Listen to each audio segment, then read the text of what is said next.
Fala galera, estamos aqui para mais um episódio e hoje o assunto é sobre organização financeira. Estamos aqui com a presença do grande Leandro Solano, doutor em matemática. Leandro, se apresenta para a turma aí. Oi galera, tudo bem? Boa noite. Pronto, então hoje a gente vai ser um bate-papo aqui sobre educação financeira, coisas envolvendo dinheiro, né? Administração financeira e tal. E aí, prazer em estar aqui no programa. Leandro, a gente no Brasil tem um problema muito sério com a organização financeira, né? Você vê que os lares, muitas famílias têm problema com endividamento, com nome negativado. Segundo um dado do Banco Central, hoje, no ano de esse primeiro semestre de 2025, 133 bilhões foram emprestados para pessoas jurídicas, a juros de 134% ao ano. E essa galera, a maior parte, se endividou. Você acha que esse problema é causado por quê? É por problema de educação financeira? Ou a pessoa realmente não tem interesse de pagar o empréstimo? O que é que você, na sua opinião, por que isso vem acontecendo com as famílias? O que é que você sugere que poderia ser feito para mudar essa realidade no Brasil? Bom, eu acredito que o problema está na educação financeira mesmo, né? Porque você precisa saber administrar suas finanças, né? O seu dinheiro. Então, essas pessoas, elas não têm aquela habilidade, né? E não têm um preparo. Então, você precisa ter um preparo para poder saber lidar com o seu dinheiro e administrar. E saber lidar com o dinheiro é um grande desafio de todos, né? Você não vê no Brasil uma política para incentivo, né? De uma educação financeira desde a escola, né? Eu acredito que eles estejam fazendo isso agora, né? Mas já era para ter feito há muito tempo. E as pessoas hoje, eu acredito que eles trabalham muito na política do imediatismo, né? É aquele consumo, né? Um consumo na hora. Isso. Então, eles não pensam na administração, não pensam em fazer uma reserva. Então, esse problema é justamente pelo fato de não ter um preparo, uma educação financeira. Isso. Dessa turma que tem essa dívida grande, a maior parte são pessoas que recebem famílias que recebem abaixo de 3 salários mínimos. Então, isso tem um vínculo também com questão de condições financeiras também, né? Tipo assim, classe social. Porque você vê que tem também a classe média, mas é gritante o número de pessoas com problemas financeiros. Em cada 10 lares, de 10 lares, 8 tem problemas com o nome negativado. Tem uma pessoa com o nome negativado no lar. E sempre é nessa linha de poder aquisitivo, 3 salários mínimos que a pessoa tem.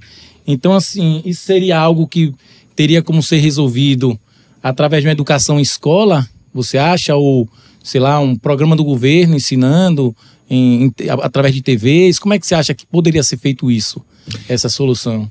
Claro, eu acredito que sim, eu acredito que o governo pode investir nessa área, né? Até porque para viabilizar aquelas pessoas que não têm muito acesso à leitura, acesso a uma educação de mais qualidade, aí essas pessoas elas são prejudicadas nesse sentido, né? Como você bem falou aí, a questão de até 3 salários mínimos, a pessoa já ganha um salário, né, que naquele limite de pagar as contas e tal, é muito mais complicado. Então, eles precisam de uma ajuda do governo. Então, o governo precisa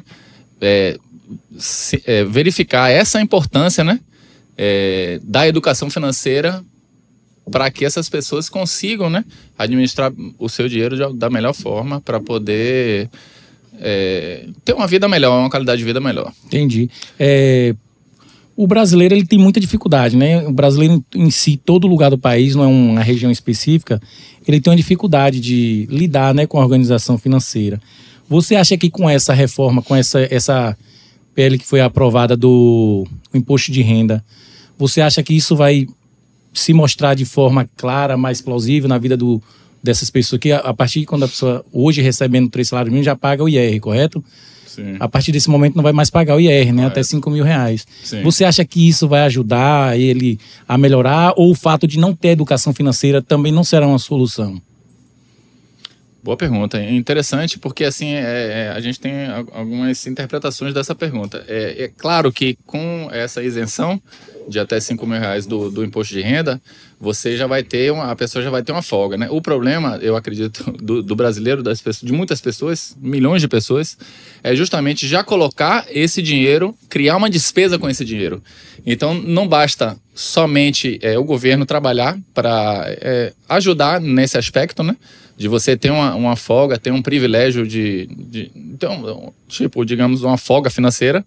Mas o grande problema não é só o governo, porque assim, eu acredito que as pessoas também precisam estudar, obter o conhecimento para não esperar sempre que o governo resolva. A gente está sempre falando aqui o governo, claro que o governo precisa ajudar, mas você precisa ter uma visão além disso, né? Uma educação para que você, por exemplo, esse dinheiro que deixou de pagar o imposto, deixou de pagar, sei lá, R$400 de imposto, esses R$400, qual vai ser o destino dele?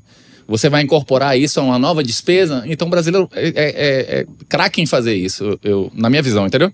Então eu acredito que seja interessante você, o governo fazer a parte dele e você fazer a sua parte, obtendo conhecimento para que você faça com que esse dinheiro seja uma reserva de emergência, você consiga guardar, faça de conta que está pagando um imposto, entendeu? Então nesse sentido, eu acredito que sim, o governo está ajudando e ao mesmo tempo a pessoa também tem que fazer a sua parte para poder... Nesse caso, seria uma forma de fazer você recomendaria, tipo, um valor, que é um valor razoavelmente pequeno, né, para investimento, mas já é alguma coisa, né? Você recomendaria, nesse caso, numa situação dessa, eu sempre vivi com esse valor, a partir desse momento passou a sobrar esses R$400, sei lá, 400, R$500. Você recomendaria o quê? A pessoa fazer, uma pessoa que nunca investiu, não tem muita habilidade de mover com dinheiro, você recomendaria ele fazer uma poupança ou um tipo de investimento? Porque a poupança praticamente não dá nem para considerar um investimento, porque o rendimento é muito baixo, né? Exatamente. Mas aí, na sua opinião, o que seria mais válido para ele? Guardar em poupança ou algum tipo de investimento? CDB, essas coisas. O que é que você acharia que seria melhor ele fazer com esse dinheiro? Perfeita. Excelente pergunta. Na verdade, o grande detalhe aí, primeiramente, é você fazer um caixa, entendeu? Então, para a gente pensar em investimento, a gente precisa ter uma reserva, porque essa reserva vai fazer com que você tenha uma folga financeira. Caso você precise, você vai lá, né, recorre a esse dinheiro, a essa reserva. E aí, depois que você chegar num valor X, né, digamos que, sei lá, 20 vezes esse valor que você está guardando aí por mês, supostamente, menos de 2 anos, né? Aí, a partir daí, você fez aquela gordura de caixa, né? Daria uns R$8.000, né? Pronto, uns R$8.000, isso. Aí você já fez ali equivalente ao quê? 5 salários mínimos hoje? Pronto, esses 5 salários mínimos você deixa como uma reserva de emergência, o nome já está dizendo. É uma reserva, é um dinheiro que você vai deixar para quando você precisar. Não é para você usar, é para você usar quando surgir uma situação, né, de emergência, e você vai recorrer a esse dinheiro. Aí depois disso, que aí eu recomendo que a pessoa faça um investimento faça um tipo de investimento, existem vários.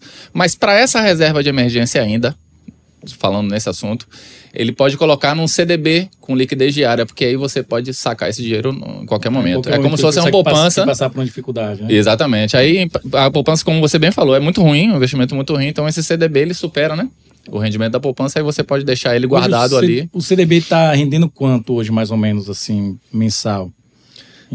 O CDB, ele tá ele rende o CDI, né? Que é aquela taxa lá, certificado de depósito interbancário. 0,7? Não, ele tá em 1, alguma coisa por cento. Então é viável. 1,2, 1,15. Porque a poupança acho que não chega nem a 6, nem 0,6, né? A poupança é um investimento bem ruim. É mais... meio por cento, mais a taxa é mais para uma liquidez mesmo, né? Você precisou ir lá tirar o dinheiro. Se bem que você pode fazer isso no CDB também. Pode fazer no CDB, justamente. Então o CDB seria a saída para você fazer essa reserva de emergência. Para ir futuramente você ir... É uma questão, Anderson, de você ter uma educação, criar uma mentalidade, você mudar a sua mentalidade financeira, né? Você tem que mudar essa mentalidade fazendo sempre... Seria meio que a pessoa entender que aquele dinheiro naquele momento ali não seria dele, né? Tipo assim, é porque eu tenho um exemplo, pronto, vou botar um exemplo, minha irmã. Talvez ela veja esse vídeo e fique um pouco chateada comigo, que eu já puxei demais a orelha dela quanto a isso.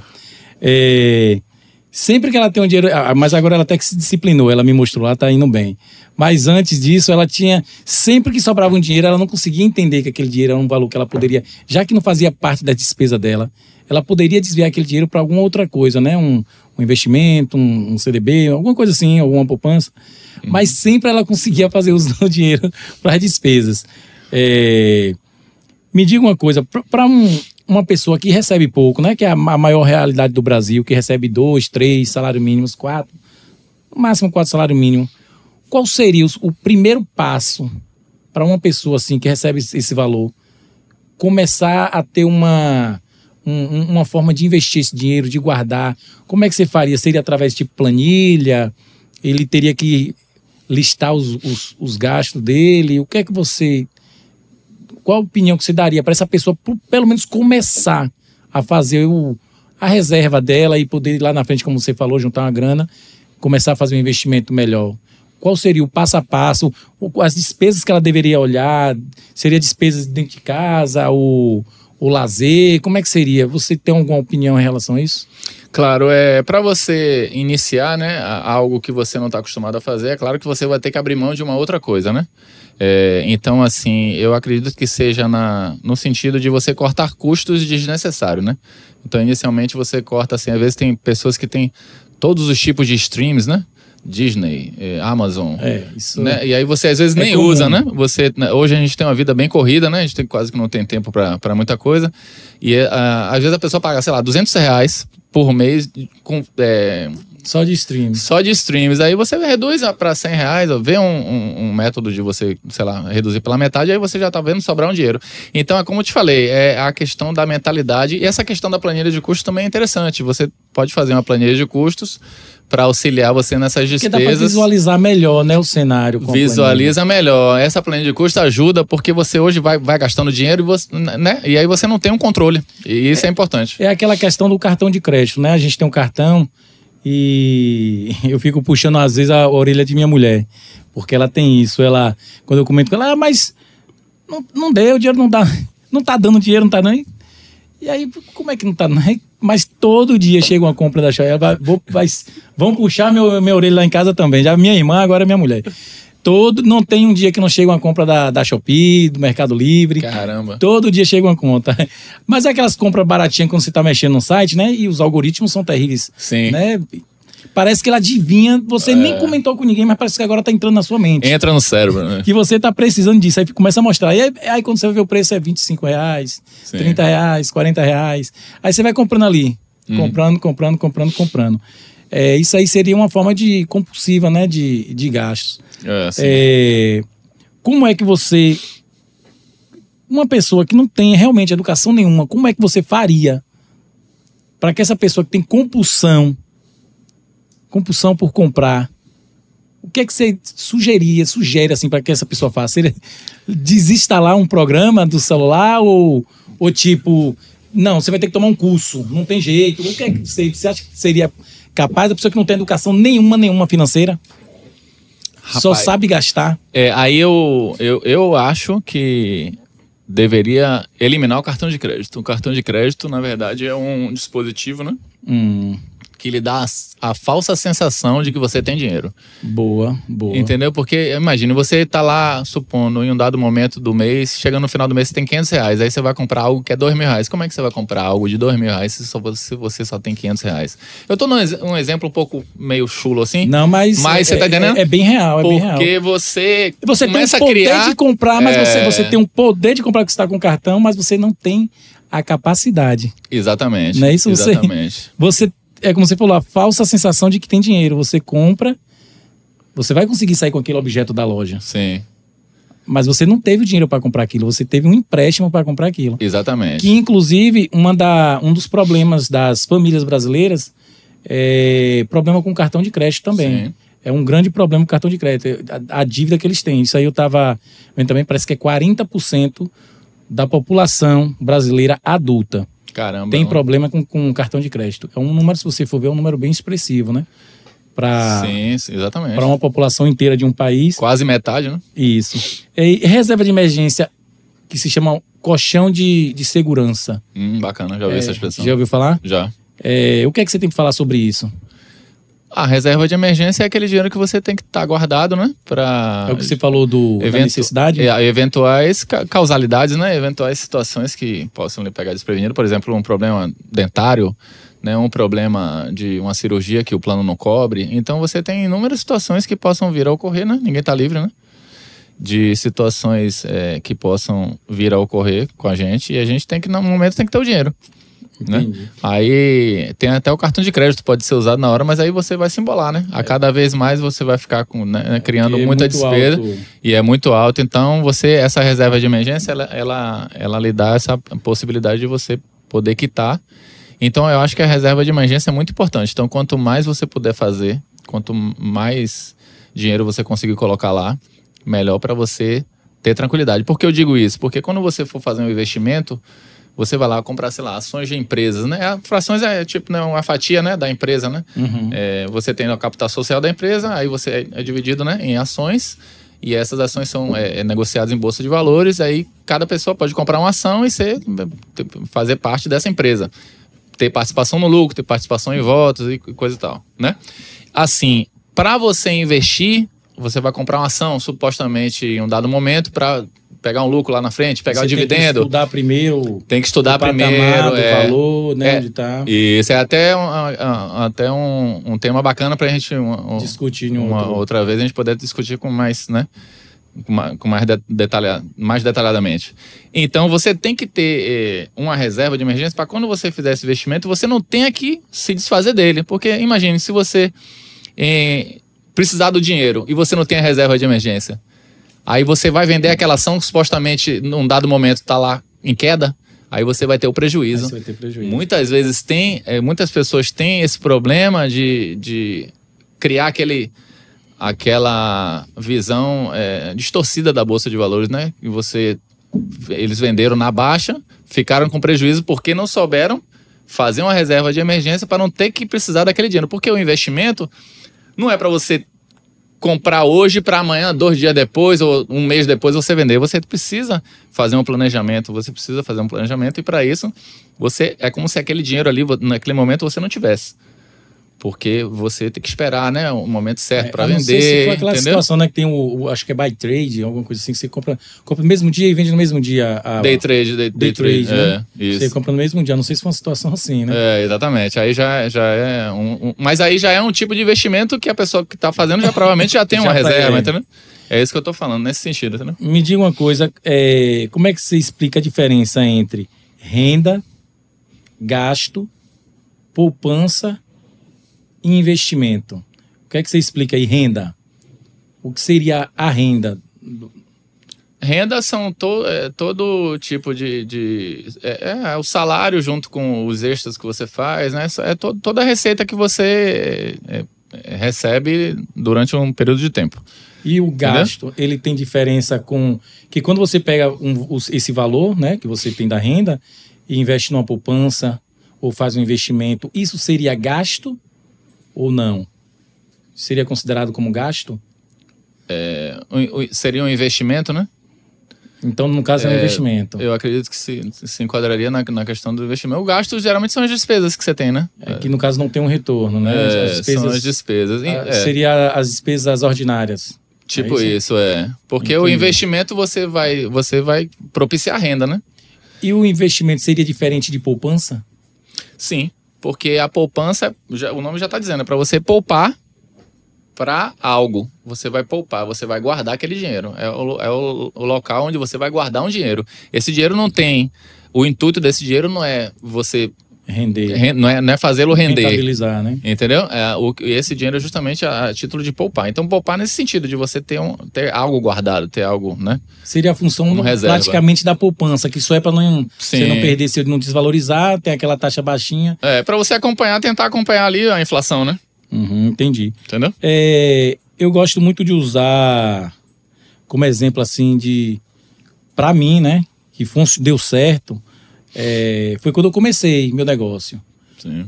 Eu só trabalhava numa empresa, recebia muito pouco valor, era um salário mínimo, mais ou menos um salário mínimo e meio, que hoje você vê que não dá para nada, né? Mas ainda assim eu consegui iniciar um investimento.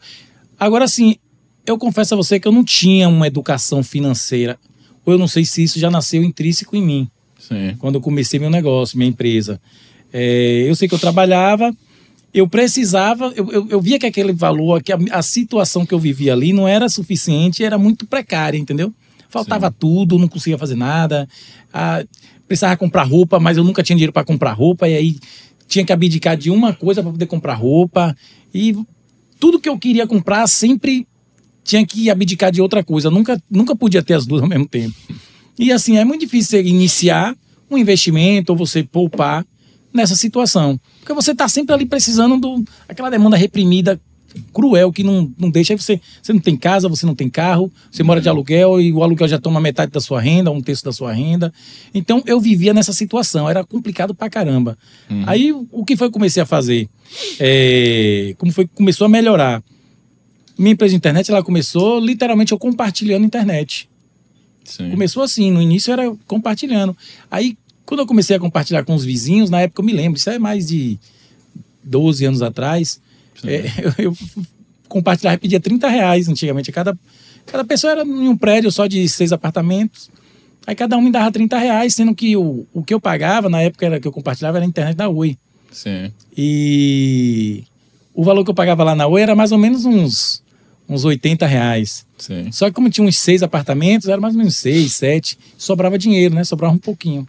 E eu vi que aquele valor, eu falei, pô, o que a gente conversou aqui no início, esse valor não fazia parte dos meus gastos. Então não teria por que eu não tentar encaixar ele ali guardando para investir em outra coisa. Foi quando eu comecei a guardar esse dinheiro e aí o vizinho na rua, já fora do prédio, pediu, pô, o pessoal disse que você compartilha a internet aí, não tem como puxar para mim não? Aí eu mesmo fui lá na época, puxei um cabo de rede, botei num poste lá para casa dele. Aí ele comentou com o vizinho, outro vizinho quis, o outro quis, aí foi crescendo na rua. Falei, rapaz, isso é uma forma de eu investir. E esse dinheiro não fazia parte da minha renda. Sim. Né? E foi quando eu comecei a juntar. E aí comecei a comprar material mais volumoso. Aí fui crescendo na rua e hoje a empresa chegou onde está, né? Hoje não é mais compartilhamento, hoje a gente compra o link direto, não é mais essa situação. Perfeito. Então, assim, diante dessa situação, sem receber uma educação financeira, porque eu nunca tive educação financeira. Eu não sei se foi o dia a dia que fez eu aprender isso, ou foi a necessidade mesmo que me fez aprender. Mas foi assim que eu consegui fazer. Eu não poupei o meu que eu já tinha. Eu tentei criar uma renda extra que deu certo. Sim. Você acha que esse é um caminho que seria recomendável para as pessoas que estão querendo iniciar um investimento? Ou você acha que realmente a pessoa tem que trabalhar em cima daquela renda que ela tem ali? Que ela já tem? Eu acredito que não. Eu parto do princípio de que você precisa ter sempre um extra, entendeu? Você precisa de mais de uma renda. Aquela renda que você tem, a renda do trabalho, a não ser que você ganhe um super salário, né? Mas eu ainda parto do princípio de que você tem que fazer o dinheiro trabalhar, entendeu? E para você fazer o dinheiro trabalhar, você precisa fazer o extra, porque o extra vai fazer com que você tenha uma renda adicional e essa renda você transforme em investimentos. Investimentos, a gente tem vários tipos de investimentos, né? Você mesmo é empresário. Então você já tem, digamos que você nasceu com um dom, né? Ou desenvolveu ao longo da sua vida. Então você já tem esse tino empresarial. Isso é bacana, porque você já consegue, né? Você tem um investimento que é a sua empresa, né? A sua empresa, ela promissora, né? E com fé em Deus vai melhorar cada vez mais ainda. Mas assim, você não tendo uma renda extra, você vai passar sufoco. Eu acredito muito nisso. Eu bato nessa tecla sempre. Então, quando você faz uma renda extra, você vai ter um dinheiro a mais. E aí você, na sua mudança de mentalidade, você vai poder guardar parte dessa renda. Você vai fazer com que o dinheiro... Eu gosto de falar muito assim, ó, o dinheiro sobreviveu para trabalhar. Porque você trabalhou, ganhou dinheiro, aí você não sobra nada. Como é que você vai prosperar? Você vai ficar... trocando trabalho por despesas, né? Então você tem que fazer com que esse dinheiro trabalhe, ele volte de alguma forma. Então, você colocando um pouquinho, investindo, um dado momento, você vai conseguir renda passiva, que é aquela renda onde você não está trabalhando, o dinheiro que está trabalhando para você. Eu já vi uma frase que a pessoa falava assim, não lembro mais quem foi que me disse, ou se eu li em um livro, que falava assim, você tem que fazer o dinheiro trabalhar para você, né? Você não pode ficar a vida toda trabalhando para o dinheiro. Você tem que chegar a um ponto de botar o dinheiro para trabalhar para você. Perfeito. Me diz uma coisa, qual é a ilusão que você acha que todo iniciante que começa a investir, eu acho que inclusive eu tive essa ilusão e quebrei a cara, depois eu te explico, depois da sua explicação. 2 vezes. Qual é a ilusão que todo iniciante tem quando começa a investir? A ilusão que geralmente faz ele cometer o erro. A ilusão é que ele acha que a renda vai ser extraordinária em pouco tempo. O imediatismo. O imediatismo. Você vê que muitas pessoas caíram nessas situações aí de criptomoeda, né? Lembra daquelas empresas lá que o pessoal oferecia lucros exorbitantes? Por exemplo, a taxa Selic está 15% ao ano. Se você tem um investimento de 1,5%, está dentro da normalidade. Como é que você entra num negócio que paga 5% ao mês de retorno? Complicado. Tá estranho, não existe esse investimento. Então as pessoas precisam perceber que tem coisas impossíveis, não pode, né? Que são impossíveis de acontecer e você não pode acreditar no impossível, né? É uma coisa meio óbvia que eu tô falando aqui, mas... Eu vou contar um negócio que aconteceu comigo. É o que você falou, né? Mas também eu não entendia nada, não dava nem para me referenciar com a taxa que você falou do CDB aí, que é 1,5, 1,5, né? 1,1. Não tinha essa experiência. Foi o Telex Free. Sim. Chegou a ver o Telex Free. Já ouvi falar. Todo mundo falava, virou uma febre. Aí um amigo meu falou, Anderson, aqui você bota aqui, aí tinha lá um valor de 300, 600, 800 e 2.700 reais. Você colocava lá e dentro de uma semana você pegava 700, depois uns 700. Aí mostrava vídeo de pessoas que estavam milionário, ganhando carro, viagens de navio. Aí eu fui lá, rapaz, eu vou fazer isso. Assim que eu entrei na Telex Free, eu paguei R$2.700 na época. Cara, eu não sei se é muito azar. Meu amigo fez, ele conseguiu resgatar o dinheiro dele. Mas aí depois o negócio quebrou, ele não tomou prejuízo, mas resgatou o dinheiro dele. Uhum. Mas eu entrei, no dia que eu entrei, na semana de eu receber meu dinheiro, o negócio quebrou. Caramba. Carlos Costa, o nome, me lembro até hoje, o cara que montou essa... É uma pirâmide. Uma pirâmide financeira, né? Apareceu primeiro uma pessoa no jornal, ele passou, eu falei, rapaz, esse cara é o da Telex. Eu já olhei assim, não acredito nisso não. É o da Telex Free. Não é possível isso não. E em seguida o Ministério Público já bloqueou o dinheiro dele, já não tem mais acesso. Bloqueou os bens, tudo. Perdi meu dinheiro, não achei mais. E um outro exemplo que eu tenho é ações da Oi. Eu não entendo muito de ações. Inclusive, eu quero tomar um curso de ações. Se você tiver, depois eu quero pegar com você um conselho, um nome de um curso, onde eu posso assistir, para me especializar mais um pouco. Eu comprei há mais ou menos 2 anos atrás, acho que foi uns 2 anos, 2 ou 3 anos, alguma coisa assim. Eu ia comprar quase R$90 mil de ações da Oi, né? Meu amigo falou, você deve até conhecer o Leonardo. Sim. Com ele funcionou. Quando ele comprou as ações, estava a 40 e poucos centavos. Ele falou, você está dando muito dinheiro, vai lá, pega, não sei o quê. Eu não tinha experiência nenhuma. Aí eu falei, rapaz, e eu tinha acabado de receber uma grana extra. Falei, porra, já que tá dando isso mesmo, eu vou comprar esse dinheiro todo nesse negócio, já que tá funcionando. Graças a Deus que eu não comprei. Peguei 10 mil. 10 mil coloquei nas ações da Oi. Eu me lembro que eu comprei foi a R$1,96, R$1,96 a ação. Comprei 10 mil, dava 5 mil e tantas ações.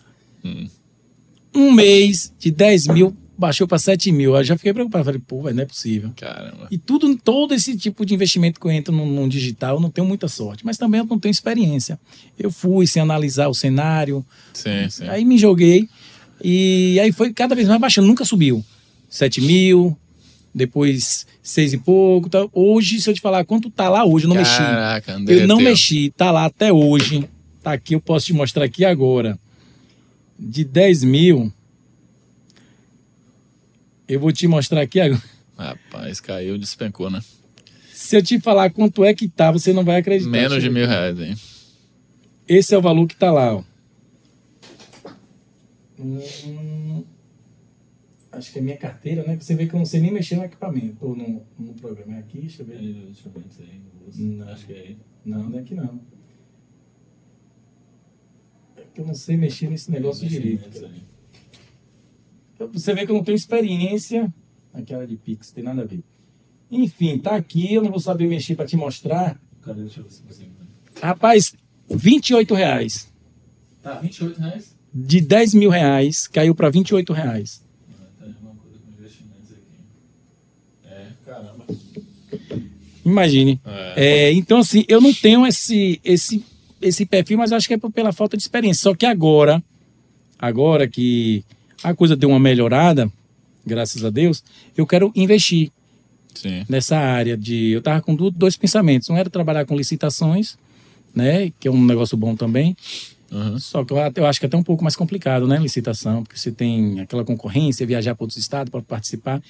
Se bem que tem uns eletrônicos também. E entrar no mercado de ações. Eu tô muito interessado em entrar no mercado de ações. Sim. Aí depois eu quero ver com você se você indica alguma plataforma para poder estudar.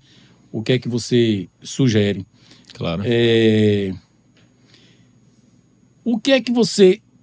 Assim, a pessoa tem a vida própria dela, né? A pessoa não vive só de dinheiro. Sim. Só que ela tem a situação de que ela, no momento, é pobre, a realidade, e não precisa fazer alguma coisa na vida.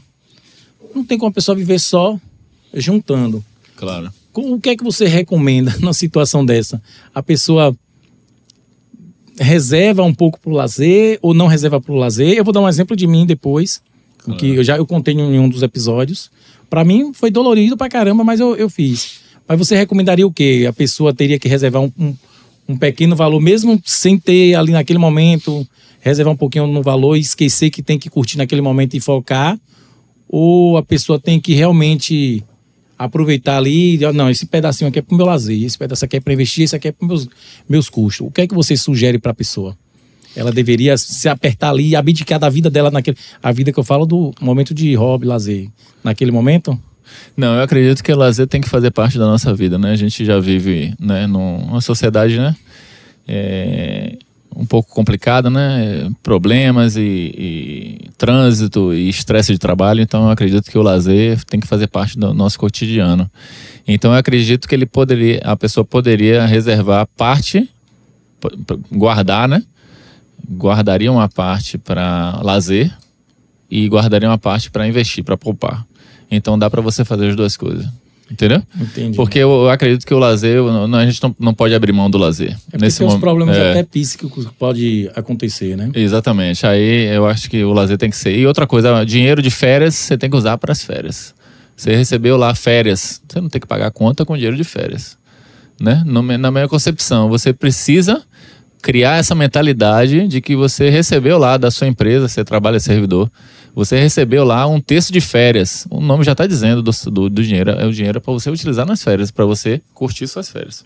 Então, é claro que existem situações em que a pessoa pode se enrolar e tal, mas assim, você precisa criar a mentalidade, porque as pessoas se enrolam porque já criaram esse hábito, né? O brasileiro criou o hábito de criar despesas. Então, você precisa dedicar o dinheiro das férias para as férias. Façam isso, viu, galera? Quando eu comecei, aquela história que eu te contei aqui, quando eu tava começando mesmo, eu me lembro que eu dividi um apartamento com um amigo e tinha nunca fui de ter muitos amigos, não. Eu sempre meus laços de amigos, pelo menos para sair, conversar, entrar em minha casa, sempre foram poucos, nunca foram muitos, não. Hoje até aumentou mais um pouquinho, mas sempre foi mais restrito. Sim. Aí às vezes eu tava em casa e dividia esse apartamento e vinham os casais de amigos, bora ali comer uma pizza e tal. Cara, eu deixei de comer pizza, deixei de sair para comer uma pizza, porque eu até tinha um dinheiro. Sim. Mas eu tava tão focado no meu objetivo que eu deixei de sair de ir comer aquela pizza, porque eu não queria retardar nem um segundo o meu projeto, entendeu? Entendi. Então, por conta disso, eu realmente abri a mão mesmo do lazer. Coisa que eu tento compensar hoje, justamente por conta da perda que eu tive, né? A minha situação, eu não sei se você já assistiu algum vídeo da gente deu falando da situação antiga. Sim. Uhum. Então, isso cria um buraco na cabeça da pessoa ali, que quando você parar pra pensar, você fala, pô, bicho, eu deixei de curtir essa época de minha vida. E eu tô falando não é de períodos de tipo 1 dia, 2 dias, 1 mês, não. 1 ano, não. Eu tô falando de períodos longos, tipo assim, você ficar ali 6 anos, 7 anos, depois de jovem, que eu tive a parte de... Se você viu o vídeo lá, eu teve parte da minha adolescência, praticamente eu não tive. A minha adolescência foi trabalhando. 12 anos de idade eu comecei a vender picolé na rua, vendi queijo na praia, vendi cerveja em carnaval. Isso na minha adolescência, né? Fiquei um pouquinho maior, fui trabalhar de ajudante de pedreiro, ajudante de pintor. Então, assim, eu não tive esse tempo de brincar, de correr, como você vê os adolescentes de hoje, isso aí realmente na minha vida não existiu. Compreendo. Você tem uma filha, né? Tenho. Mas é pequenininha ainda, eu acredito que ainda não dá para você implantar uma metodologia de educação financeira. Mas você tem, assim, uma forma ou um projeto já de como educar ela financeiramente para o mundo aí fora? Porque eu estou te perguntando isso. Sim. Porque, por mais que parece ser uma simples brincadeira de um podcast, que eu sempre falei aqui, ó, esse podcast, o intuito desse podcast não é para, vou ganhar dinheiro, não. É levar o aprendizado para as pessoas. Aqui a gente está aqui para aproveitar ao máximo, ver a melhor forma de estar ajudando as pessoas. Então, eu acredito, como você, doutor em matemática, especialista em questão de finanças, eu queria saber de você qual o projeto que você vai mostrar para sua filha, vai passar para sua filha, e se você poderia compartilhar para as famílias brasileiras poderem passar isso também para os filhos dele.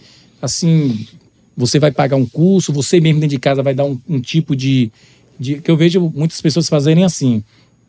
Olha, se você acordar, arrumar sua cama, você já tem tanto garantido. Se você passear com o cachorrinho, você tem tanto. Se você se você comer e lavar seu prato, você tem tanto. A sua política de ensinar a criança vai ser usando esses métodos, ou para ela reconhecer o valor do serviço dela, ou vai ser mesmo sentar com ela e aqui é assim que funciona, tá, um negócio mais teórico. Como é que você vai usar isso para educar sua filha? Eu pensei na possibilidade justamente daqui a um tempo ela já começar, eu introduzir, né, leitura de livros, né? Eu acredito que a leitura é fundamental.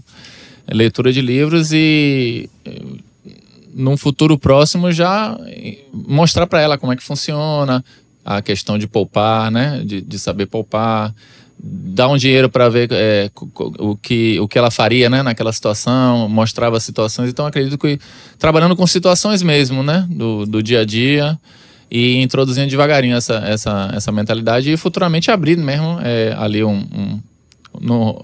abrir uma conta mesmo para ela movimentar, botar um dinheirinho ali para ver como é que ela ia fazer e aos poucos ela ir investindo mesmo, ainda criança, adolescente. Eu tentei fazer com as minhas, mas eu confesso a você que não deu certo, comprando picolé.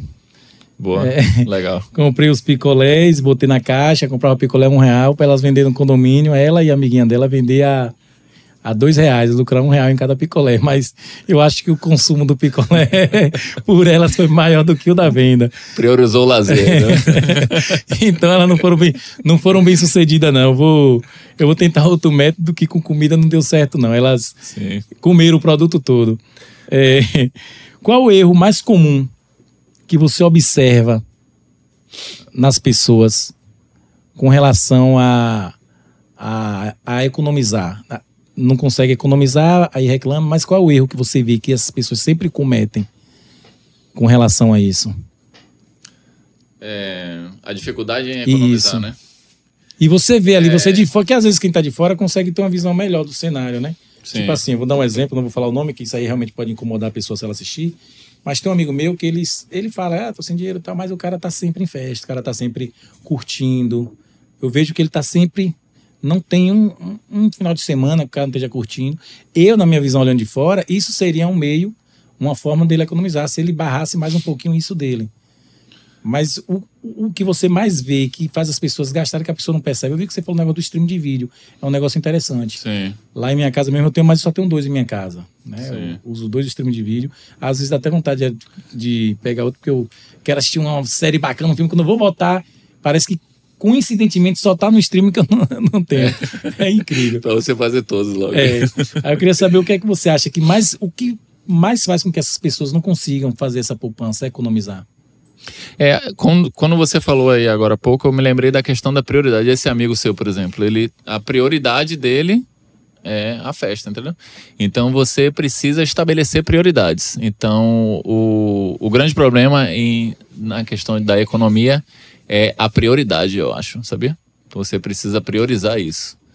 Você precisa abrir mão de uma outra coisa, né? Para poder você economizar. Porque quando você está economizando, você está deixando de ter um custo. Então, para você deixar de ter um custo, você tem que abrir mão desse custo. Então, acredito que seja o grande problema. É você querer priorizar tudo, digamos assim. Nesse caso, o ideal seria criar para poder a pessoa ter um objetivo, teria que criar uma meta, não é isso? Criar uma meta. É importantíssimo, né? Você tem que criar. Tem que ser, tudo tem que ser planejado, você tem que fazer um planejamento, né? Porque sem planejamento o negócio não vai funcionar, pô. Porque assim, eu acredito que se a pessoa tentar fazer uma economia sem um objetivo, aquele dinheiro economizado perde o sentido, né? Parado com na certeza. conta. Não faz sentido. Eu estou economizando, mas está ali parado. Daqui a pouco qualquer descuido você vai gastar aquele dinheiro. Eu acho que é mais ou menos o que acontecia com minha irmã. Hoje ela parou mais até por conta disso. Como eu falei no início, minha irmã que vai puxar minha orelha depois. ela até conseguia economizar, mas no final das contas, depois de um tempo, o dinheiro sumia, ela usava. Sim. Então eu percebia que ela não tinha um objetivo, né? E quando você tem um objetivo, você estabelece as metas ali mensalmente que você vai economizar, tal. Então, claro. Eu não sei se minha visão está correta. Eu acredito que sim, eu concordo com isso. Eu acho que a pessoa deveria fazer primeiro um plano. E traçar um plano, né? Eu quero, vamos supor que você trabalha como uma secretária. Uma secretária ganhando, sei lá, 2 salários mínimos. Sim. Só que ela não tem, sei lá, um apartamento. Quer comprar um apartamento. Pô, uma pessoa que ganha 2 salários mínimos para poder comprar um apartamento, a gente pensa que é fácil, mas não é. Né? No mínimo, a parcela de um apartamento, desses mais baratinho, que você vê da MRV, tenda, ele fica girando em torno de R$ 1.700, R$ 1.800. Para uma pessoa que ganha 2 salários mínimos, isso é muito dinheiro. É um salário praticamente, né? Sem contar que você tem ali a taxa de corretagem, quando você compra, documentação, né? Que equivale a 5% do valor. Geralmente não, sempre pede 20% do valor do financiamento para você poder comprar. Então, assim, uma pessoa ganhando 2 salários mínimos é um pouco complicado. Então, eu acho que essa pessoa deveria, no mínimo, tentar achar uma forma de aumentar um pouquinho essa renda, que só com o salário dela eu acho que realmente fica difícil. Claro, com certeza.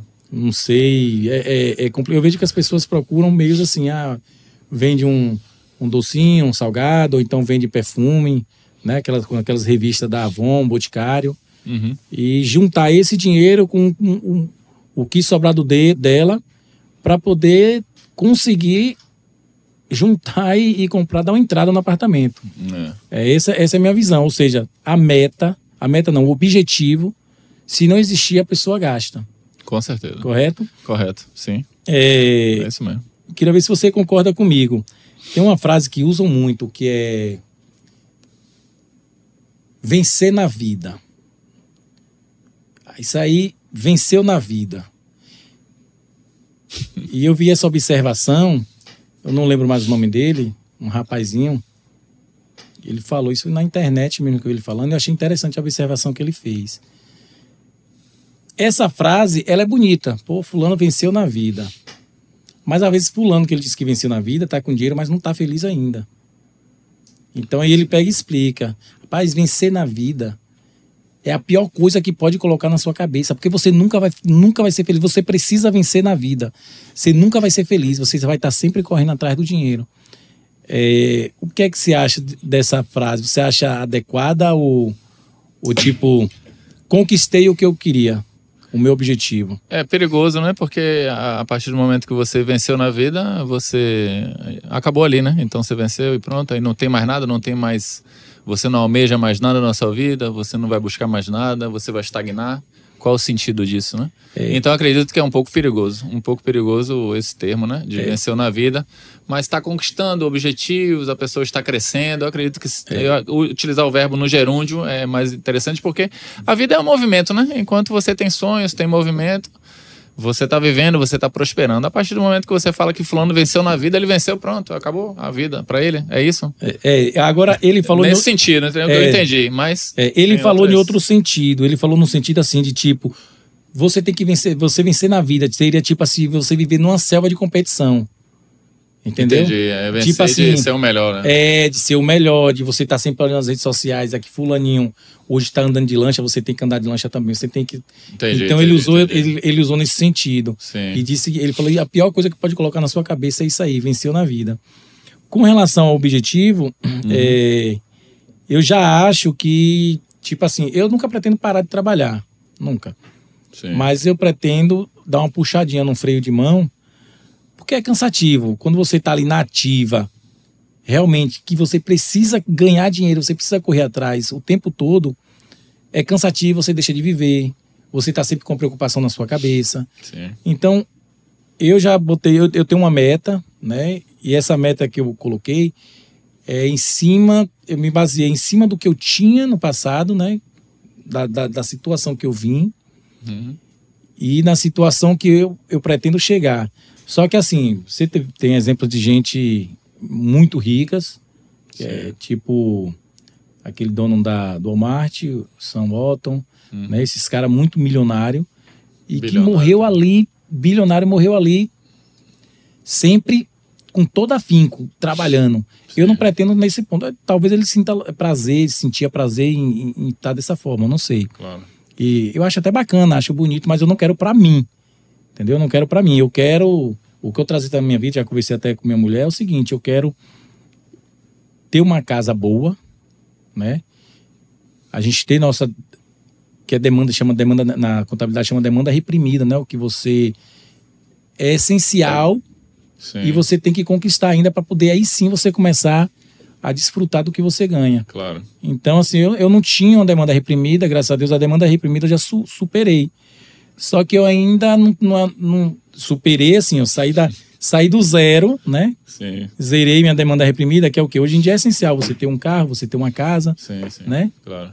Não deixar faltar nada dentro de casa, essas coisas. Então isso aí eu já estabeleci. Já consegui. Só que ainda não é o que eu quero. Porém, já não é mais demanda reprimida. Já é agora questão de lazer, ser mais cômodo para mim, entendeu? Então, assim, eu pretendo ter uma casa melhor ainda do que a que eu tenho, mas eu já tenho na mente, já compartilhei com minha esposa a casa, mais ou menos como eu quero. Falou, a gente chegou aqui, sim, nesse nível aqui, desse jeito aqui, a gente para. Falei para ela, aqui eu quero botar o freio de mão e a partir daqui as meninas já vão estar grandinhas já. Eu tenho 2 filhas, uma de 5 e uma de 9.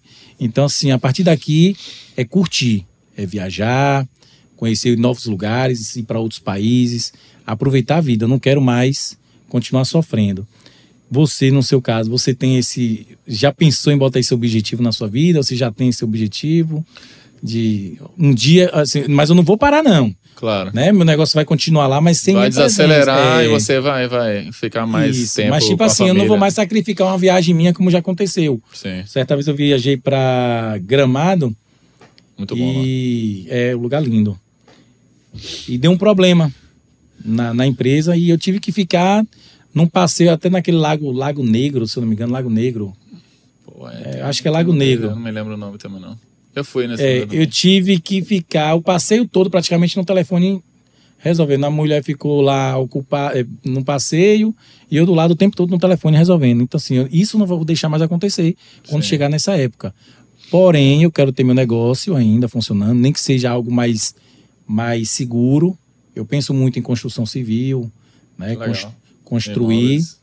Ou aí eu não sei ainda se eu vou construir para alugar ou construir para vender. Isso é um negócio a estudar ainda. Claro. Mas é um negócio que a margem de te deixar preocupado, de te fazer perder cabelo é menor. Então eu vou poder viajar tranquilo. Sim. Né? Se for aluguel principalmente, eu já vou botar uma empresa ali para ficar administrando os aluguéis. Exatamente. Então essa é a minha ideia. O meu puxar o freio que eu falo é essa. Não é mais tipo assim, agora eu preciso fazer isso aqui, tem que dar certo, se não der certo, pô, deu errado, esquentar. Não, isso aí eu não...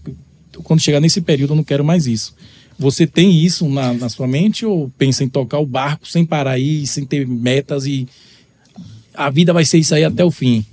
Não, eu quero chegar num ponto onde eu sou professor, né? E aí eu gosto de dar aulas assim. Mas eu quero chegar a um dado momento em que eu consiga ter uma renda que me satisfaça, né? Uma renda passiva, né? Fruto de investimentos. E que eu possa desacelerar para eu poder curtir mais, aproveitar mais a família. O nosso tempo é muito precioso, né? E a gente tem que fazer valer, e quanto mais qualidade a gente tiver para desfrutar desse tempo e do lazer, é importante. Mas eu quero chegar num patamar, eu tenho uma meta para daqui a um certo tempo eu poder dar uma desacelerada, continuando trabalhando, mas podendo ter uma flexibilidade maior. Eu acho que é o sonho de muita gente, né? Eu acho que então você ter uma flexibilidade. A gente tá meio que alinhado no pensamento. Você ter mais flexibilidade, menos tempo, mais qualidade, e aí você aproveitar mais a vida.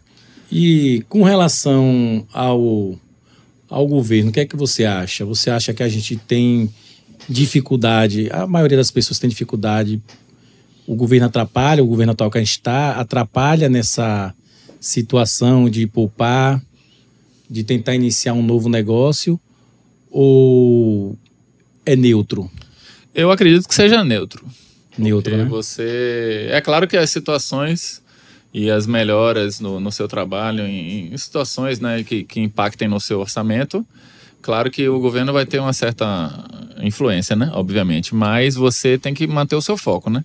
Porque não adianta você ficar esperando que o governo X ou o governo Y resolva, porque muita gente se frustra com a situação do governo, coloca a culpa no governo. Então, acho que a partir do momento que você está começando a colocar a culpa no governo e ficar esperando que o governo resolva, o governo não vai resolver. Você que tem que fazer essa...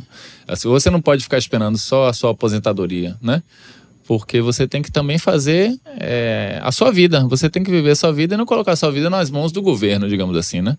Então, entendi. Eu acredito que, embora tenha impacto, se você manter o foco, é como se você deixasse o governo neutro nesse sentido, entendeu?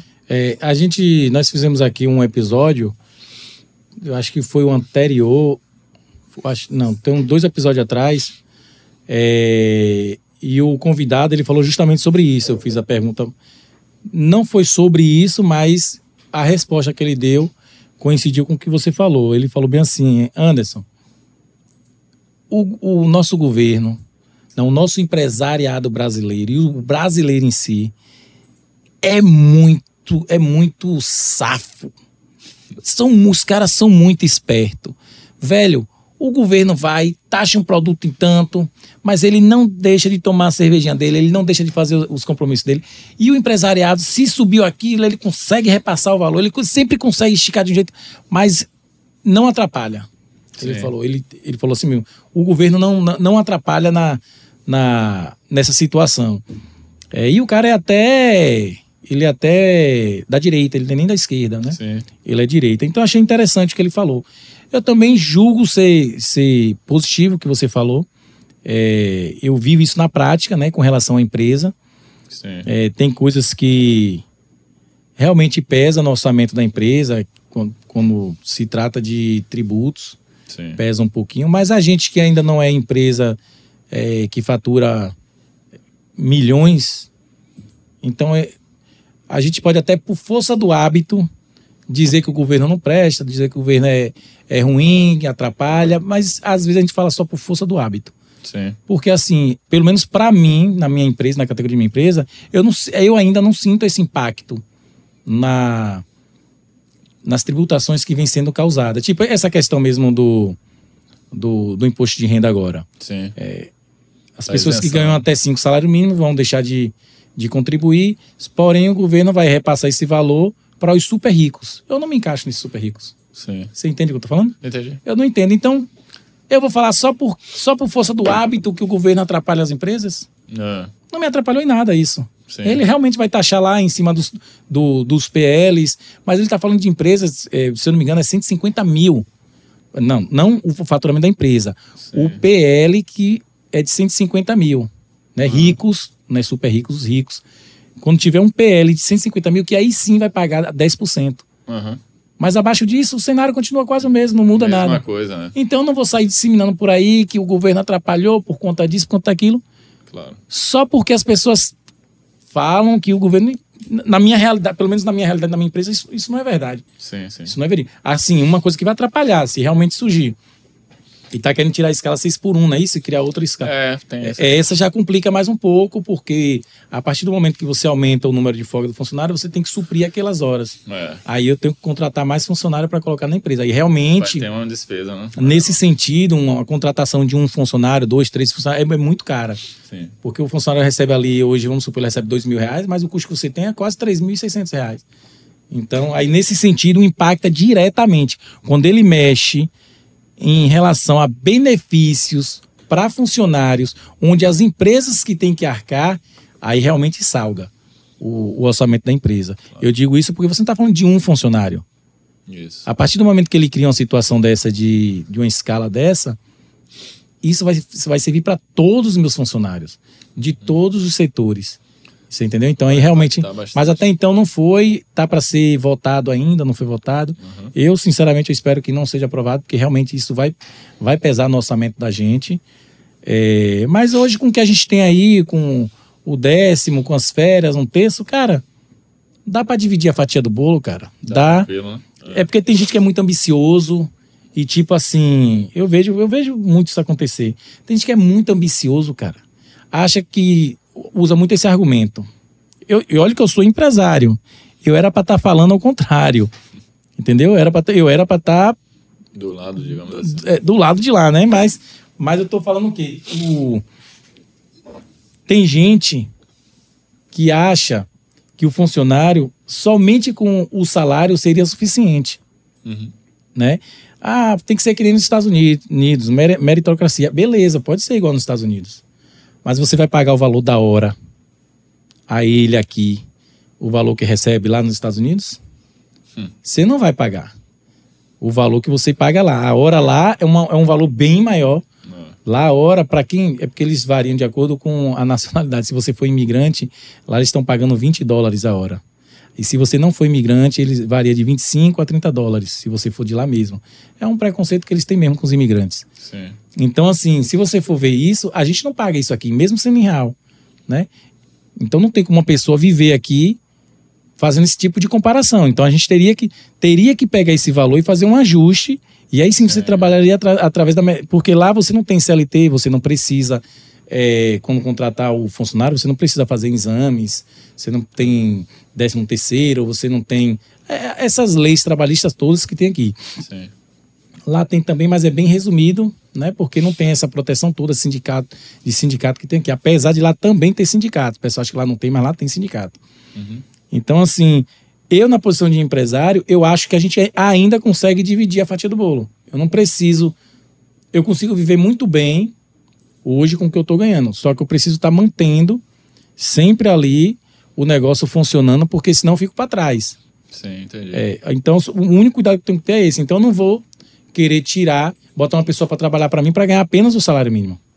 É que o governo, inclusive, de Bolsonaro tentou tirar o 13º, não foi isso? Sim. Tentou tirar o 13º. Isso aí eu acho que, velho, não dá. Não tem como, né? Não tem como. Aí o pessoal faz aquele cálculo, diz, você trabalha tantas horas que no final do ano dá o... E daí? Ter o 13º. Se você não pagou agora, beleza. Não sei se você já viu o pessoal fazer esse cálculo. Que você tem que trabalhar tantas horas por semana, alguma coisa assim, é o valor que sobra, que você soma, que no final do ano, o 13º não é nada mais do que o que você já deveria ter recebido. Ah, tá, eu já vi. Já viu falar? Já vi esse cálculo aí. Então tá elas por elas, não tá tendo erro. Acaba dando no mesmo, né? Não tá tendo erro nisso aí, entendeu? Sim. E assim, aí é um argumento que a direita usa. Que isso aí, esse valor não é um valor que o governo beneficia você com isso. Mas é um dinheiro que você já tinha, então coloque. Entendi. Coloque para receber esse valor mensalmente, entendeu? E o 13º fica livre. Porque você só tirar o 13º e não fizer o meu reajuste aqui, também não vai adiantar nada. Porque o projeto que a direita tinha era esse. Ele ia tirar o 13º e o empregado ia ficar sem nada. Ia reduzir o valor. Eu falando essas coisas aqui, muitos empresários vai ficar zangado comigo, com raiva, porque, pô, como é que o cara é empresário e tá falando isso? Mas é a verdade, pô. Tem como você tirar assim. Hoje, eu digo a você, a gente está empregando dezenas de pessoas aí na empresa. Sim. Muitas pessoas são beneficiadas e, velho, eu estou vivendo bem. As coisas estão andando bem, não tá ruim. Então, assim, eu acho que é mais questão de ambição mesmo dessa turma. Eu não sei se é por causa da minha organização financeira.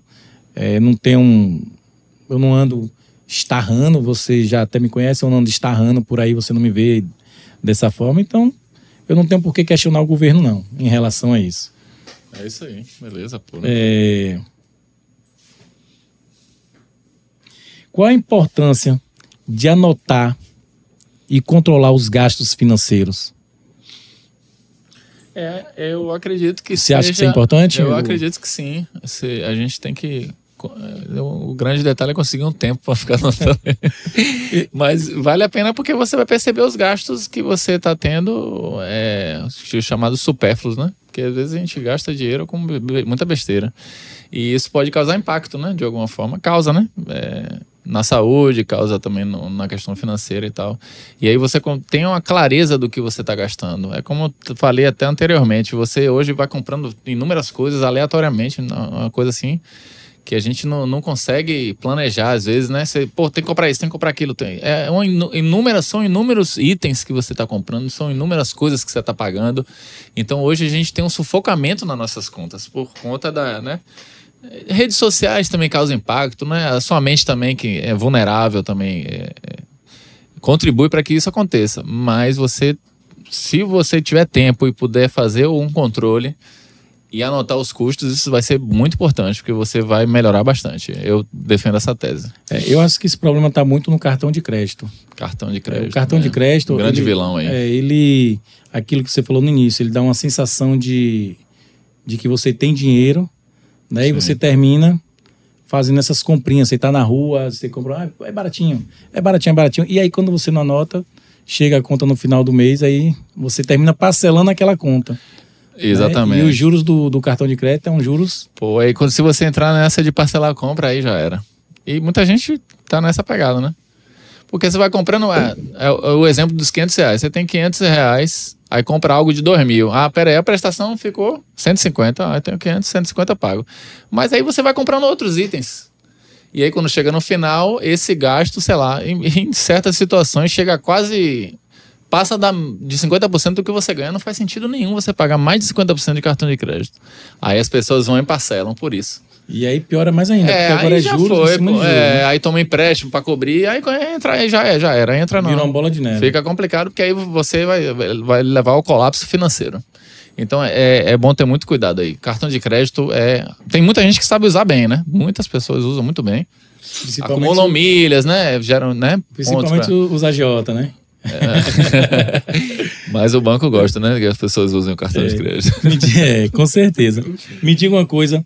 Com relação às escolas, você acha que a gente tem uma educação boa que prepara os alunos para uma educação financeira na vida cotidiana?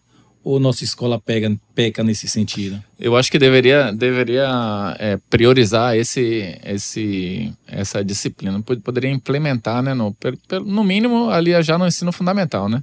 Porque é uma questão de mudança de mentalidade. Então, se você não já coloca esse tema, já não aborda esse tema desde cedo, né? Na adolescência já, fica mais complicado para depois você conseguir implementar. Então, eu acho que deveria ter uma política que implementasse introduzisse esse diálogo da educação financeira, de questões de investimento. Eu acho que é muito válido isso aí. Você acha que deveria ser uma disciplina mesmo, ou assunto de uma disciplina? Tipo assim, matemática, e tem um assunto de financeiro, ou um assunto sobre educação financeira dentro da matemática, ou uma disciplina à parte. Um exemplo que eu quero dizer assim, tipo, eu acho que na escola deveria ter 2 disciplinas. Uma chamada política, para o aluno saber a função de cada político, tipo de um ministro da Casa Civil, um ministro da Fazenda, né? A função de um vereador, de um deputado estadual, federal, de um senador. Hoje você pega uma pessoa dessa na rua e você pergunta qual é a função do ministro da Casa Civil. Bem, é quase que 95% de certeza do cara fala, porra, não sei. Não sabe. Qual é a função do deputado estadual? Sim. Entendeu? Qual é a função dos 3 poderes? Não vai saber responder. Então eu acho que... E isso não é só de um cargo político. Eu estou falando de um cargo também de tipo secretário da Secretaria de Educação, né, o secretário da Secretaria de Saúde. A função de uma disciplina para falar sobre cada cargo desse dentro de uma prefeitura, né? A função de um secretário de Saúde, Educação, um coordenador ali dessa área. Então eu acho que isso deveria ter dentro da escola. A disciplina chamada política. E a outra é ética. Sim. Eu acho que tinha que ter para a gente assim mudar. Eu acho que para mudar isso aqui no Brasil só muda com educação. Acho que sem educação o Brasil não vai mudar. Tinha um político que eu gostava muito, eu já falei dele aqui algumas vezes, é o Cristóvão. Ele falava muito de educação, não sei se você chegou a ver. Eu sei. Ele batia muito em educação, porque, velho, na minha concepção, acho que sem educação você pode dar a segurança que for, você pode dar o sistema de saúde que for, mas se você não mudar a educação, aquele cara da segurança vai continuar se corrompendo, Isso. se vendendo para traficantes, porque ele não consegue enxergar que aquilo que ele está fazendo agora vai ser ruim lá na frente, porque ele não tem ética. O médico, você pode investir na saúde como for, mas aí o médico vai ficar mais tempo lá na sala do conforto, mexendo no celular, ou então vai chegar atrasado, ou então tem dias que eles nem vão para o posto de saúde. Isso tudo sem precisar estar fazendo isso, né? Ou seja, por quê? Porque não tem ética. Então, acho que essas seriam as disciplinas que teria que colocar. E o que eu perguntei a você foi em relação à disciplina de organização financeira. Como é que você acha? Deveria ser uma disciplina mesmo dentro da escola? Você acha que teria assunto suficiente para se implantar uma disciplina dessa? Pô, eu acredito que... É muita coisa. Eu posso ser que você consiga... Eu acredito que esse tema deve ser abordado, né? No ensino fundamental e, de repente, no ensino médio poderia criar sim, uma disciplina. Porque você consegue muita coisa aí, você falar de muita coisa. No ensino apresentar. No ensino fundamental você trabalhar ali. Pincelada. Pincelar dentro da disciplina lá, fazer um projeto que envolva essa situação financeira. Mas eu acho que já no ensino médio poderia ter uma aula por semana falando sobre educação financeira. Seria muito válido, eu acredito que seria muito válido. Eu, inclusive, até, assim, eu acho que deveria voltar um pouquinho e atualizar mais, realmente, o nosso calendário de disciplinas. Sim. Um exemplo, hoje você mexer em uma planilha, para você que quer ter uma organização financeira, é essencial. Claro. Né? Você saber fazer uma planilha, fazer uma fórmula. E na escola não ensina isso. Sim, sim. Pelo menos na época que eu estudei, né? Eu deixei de estudar, já estou com 42, já tem uns 25 anos já que eu saí, né, do ensino médio. Sim, sim. E não ensina. Então, assim, como é que você vai se organizar dessa forma? Você não aprende a se organizar. Eu acho que já deveria fazer parte da escola esse tipo de treinamento. Você aprender a mexer, como o Senai faz, né? O Senai dá essas aulas. Tem os cursos, né? É básico, mas dá. Eu acho que isso deveria ter também na escola. Porque só vai para o Senai quem tem oportunidade. Quem tem oportunidade, porque quem tem que trabalhar, depois já saiu da escola, vai ter que trabalhar, ele vai mais ter tempo para ir para o Senai. Não consegue mais, Tem que ser na escola mesmo. Então, acho que na escola, realmente, se você desse essas aulas e mexer numa planilha, um documento de texto, para que você possa conseguir se organizar financeiramente. Seria bom para a sociedade, né? Muito, muito válido, né? E com relação à faculdade, você acha que na faculdade não... Na faculdade ele já trabalha, né? Com essa já é mais específico. Disciplina de ética, já trabalham, essa questão lá de psicologia, essas disciplinas eles fazem parte de muitos cursos já. Entendi. Você dá aula, né? De escola pública, não é isso? Dou aula, sim. Dá aula. Matemática. A disciplina matemática. Lá você chega a envolver o assunto alguma vez? Ou Não, eu falo com a galerinha lá também. Você costuma falar sobre os meninos? Falo sobre educação financeira, em alguns momentos eu abordo sim esse tema, é importante. Show de Porque você trabalha com porcentagem, trabalha com esses conteúdos, aí você acaba abordando, dá um exemplo e tal, e você vai falando, vai implementando. Eu converso muito com o pessoal também sobre isso, sobre uma organização e tal. Aí tem espaço para trabalhar. É como eu te falei, no ensino fundamental, introduzindo essa ideia, já falando para que no ensino médio você, né, tenha um foco maior porque o pessoal já está mais crescidinho e tal, né? Aí fica melhor. Me diga uma coisa. Para eles. Eu tô querendo investir. Sim. Tô começando agora, tal. Não tenho dinheiro. Só o básico mesmo. O que é que você indicaria? Tesouro direto, ações, fundos imobiliários? O que é que você indicaria? Um pouco de tudo aí. Para quem tá começando. Não, mas um pouco de tudo. Não, tranquilo. Não, é tesouro direto, né? Começa com tesouro direto ali e faz aquele caixa que eu te falei. Faz uma reservazinha de emergência e tal. O tesouro direto, como é que você explicaria para o pessoal? Como é que ele precisaria iniciar isso? Por onde? Que assim, que o pessoal não sabe por onde começa nada, né? O pessoal tá totalmente... Tem pessoas que vai estar assistindo o vídeo aqui que vai estar totalmente leigo.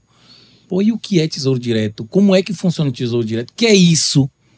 Como é que você explicaria isso para uma pessoa que é totalmente leigo no assunto? Existem vários tipos de modalidades, né, do tesouro direto. Aí tem o tesouro Selic, esse tesouro Selic você compra um título do governo, né? E aí você com promessa do retorno. Vamos supor, você compra um título do Tesouro Direto e esse dinheiro vai ficar sendo investido para uma promessa de um retorno daqui a, sei lá, 5 anos. Aí tem vários tipos de tesouro direto. Tem o Tesouro Selic, que é atrelado à taxa Selic. Essa taxa que o pessoal... que tem a reunião do Copom, né, política monetária, né, Comitê de Política Monetária, 8 vezes por ano, e aí eles movimentam a taxa Selic a depender do cenário econômico, o tesouro né? direto é a mesma coisa de títulos do governo que você compra. Isso, exatamente, governo, isso mesmo. Aí dentro desse tesouro direto tem as modalidades, os tipos de modalidade. Aí eu acho que vale a pena você investir para poder fazer ter um rendimento bacana, né? Porque agora mesmo você tem o Tesouro Selic, você tem um rendimento bom, porque a taxa Selic está 15% ao ano. Aí você compra o Tesouro Selic.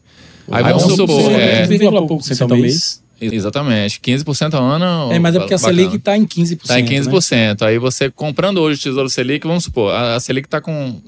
futuramente vai cair, né? Hoje então você com o Tesouro Selic hoje, você comprando hoje o Tesouro Selic, supondo que daqui... A tendência dela é cair. Vai cair, mas você vai acompanhar o Tesouro Selic. Se você compra um tesouro que é pré-fixado, aí você já tem o pré-fixado, é porque o valor já está fixado. Por exemplo, tem lá o valor de, sei lá, 10% mais inflação. Aí já está pré-determinado que você vai ganhar em cima desses indexadores, entendeu? O Tesouro Selic não. Se você comprar o Tesouro Selic e a Selic cair, aí o seu rendimento cai também. Porque acompanha o processo. Deu para entender mais ou menos? Deu. Essa taxa de variação do Selic depende das reuniões que o Banco Central faz, não é isso? Exatamente, das atualizações da taxa. Essa taxa fica movimentando, né? Sobe, cai, mantém. E a compra desse título, como é? Tipo assim, eu tenho aqui R$500, eu quero comprar o Tesouro, um título do Tesouro. Aí eu vou comprar algo que seja aí, como você falou, da Selic. Eu invisto esse valor lá e ele vai ficar valorizando de acordo com a Selic, é isso? Ou não Exatamente, não é isso. É porque você vai comprar um título, aí você vai comprar uma fração desse título, certo? Geralmente é o quê? 700 é um título inteiro, para daqui a um tempo você ganhar R$1.000, né? Mais ou menos assim, entendeu? Aí você tem a promessa, comprou hoje o 700, investiu 700, daqui a 4 anos você vai ter lá R$1.000. Então ele já tem uma pré-determinação do valor que você vai receber lá na frente. Com R$500 você vai comprar uma fatia desse título, entendeu? Então, assim, porque eu tô te perguntando, porque eu não tenho muita sorte com esse negócio. Já te falei no início, eu já fracassei 2 vezes com relação a esse tipo de investimento, mas foi ações da Oi e o outro lá é totalmente ilegal, que foi a pirâmide, eu caí e não sabia. Sim. Então, mas eu não corro risco então de perder meu dinheiro, como tipo aconteceu com a ação da Oi.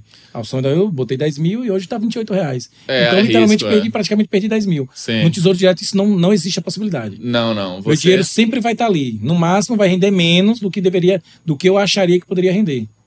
Tipo assim, não corre risco de eu botar 10 mil e botei agora e no final do ano eu ter só 5 mil. Não. Na verdade, a promessa é no final, no vencimento do título, você ter aquele valor pré-determinado. No percurso, no período... Da variação da Selic. Vai ter uma variaçãozinha ali, vai ficar variando. Pode estar em momentos que ele esteja em queda, mas no final, a promessa é que no final daquele período pré-determinado, você tem aquele valor ali. Isso é certo. É um tipo de renda que é conservadora, entendeu? Então você pode começar pelas rendas que são aquelas rendas que... para a pessoa que é conservador, né? Que tem um perfil de conservador. Entendi. Então ele não é que nem as ações, né? Tipo assim, as ações a gente tem que comprar ela em baixa, esperando que ela valorize. Sim. Né? As ações. Então, Tesouro Direto, o ideal mesmo é se eu puder comprar em alta. Tipo, 15% agora. Se eu puder comprar em alta, vai ser melhor ainda. Se permanecer em 15%, é melhor ainda, no caso. Seria isso? Se a Selic se permanecer... aí são as modalidades que você vai ter que avaliar pelo tipo do mercado. Se você está vendo que a Selic tem uma tendência a cair, não vale a pena você tá entendendo? Aí já vale a pena um pré-fixado, que aí você já vai cair ali, então você pega vai garantir aquele... A Selic pode estar lá, sei lá, 8% e você está ganhando lá aqueles, sei lá, 17% pré-fixados, entendeu? Entendi. Então aí você tem que verificar esse tipo de situação aí para poder ver o melhor, né? Investimento. Eu tava assistindo, eu gosto de assistir aquele CNN Money, não sei se você já ouviu falar, Money.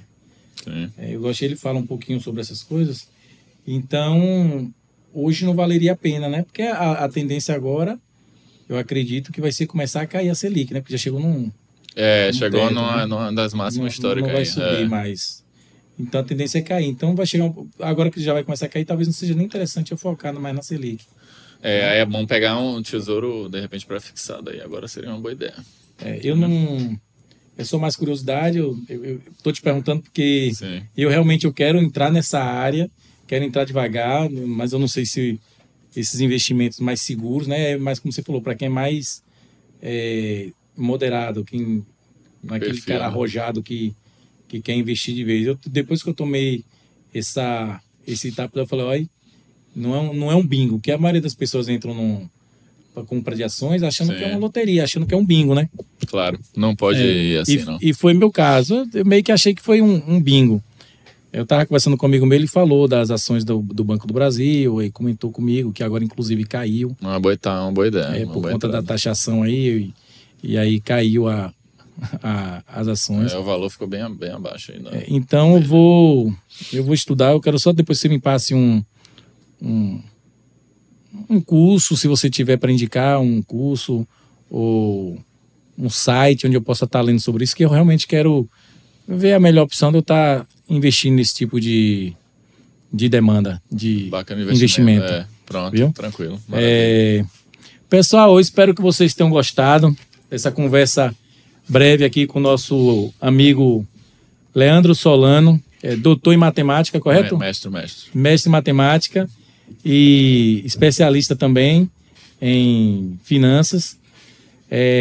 Segue a gente, curte aí no Instagram, gocast.blog, YouTube, gocast.blog1.